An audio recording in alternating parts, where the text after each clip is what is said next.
Bucks sitting at plus 900 to repeat here, dudes. That's the third best odds behind Brooklyn and the Lakers. How much do you like those odds for betting on a repeat, Kenny?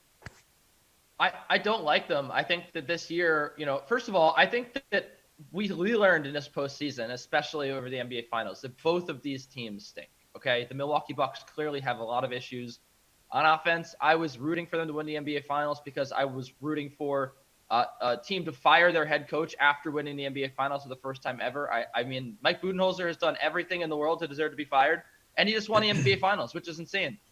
This team has a lot of issues. They need to figure out how they're going to score in the half court because when the pace slows down like it did in the playoffs, they were lost. They didn't really know what to do. So I think that they are going to be, kind of taken out to the woodshed by a team like the Brooklyn Nets if they're healthy with all three guys. And conversely, on the other side, the Phoenix Suns, what did they do after the hot starts in the last two series in the Western Conference Finals?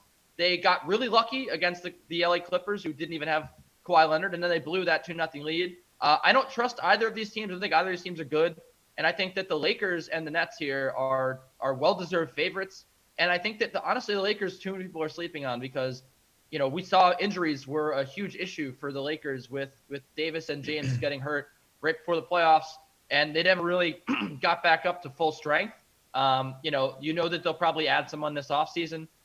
The Clippers as well, I think, are very dangerous as long as Kawhi's playing. So I pretty much like everybody up here, as the favorites to win the NBA Finals, except for the Milwaukee Bucks. They do have Giannis, I know, but that's just not going to be enough. You like everyone except the Bucks, Jules?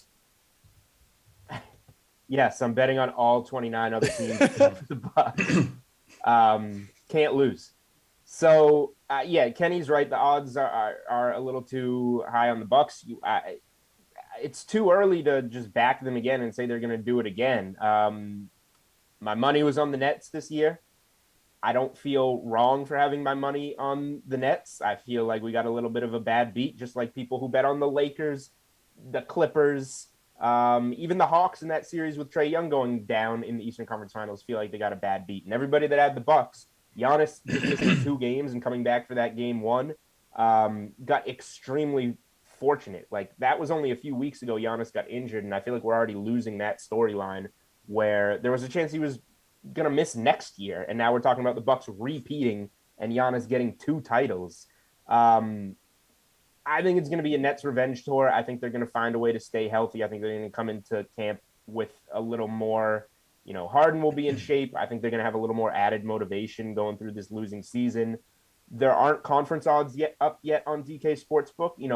The West is going to have a motivated Lakers team, a remotivated Warriors team, on top of all the good teams we have out there already. So if the Nets are plus 200 to win it all right now, if you can get them for around even money to win the East and get past the Bucks, who knows what the Sixers will look like? Who knows what the Celtics will look like? Miami. The Knicks. Get the Knicks the hell out of here. Damian Lillard. Give me Brooklyn. Sure, Kenny. Yeah, Damian Lillard. Give me the Nets at even money to win the East as the future that I want. The Nets are going to plow through teams, especially the Knicks if they get the Knicks. Okay, Nick, real quick, thoughts on the Bucks having the third best title odds here? I mean, is that where you're putting your money on, or are you going somewhere else?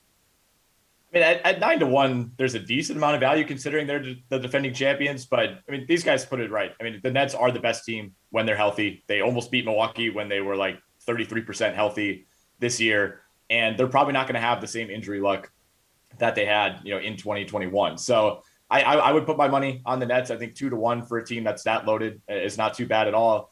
We'll see what happens with the Sixers. That's the one team that, if they're able to acquire Damian Lillard, all of a sudden that really changes things for them.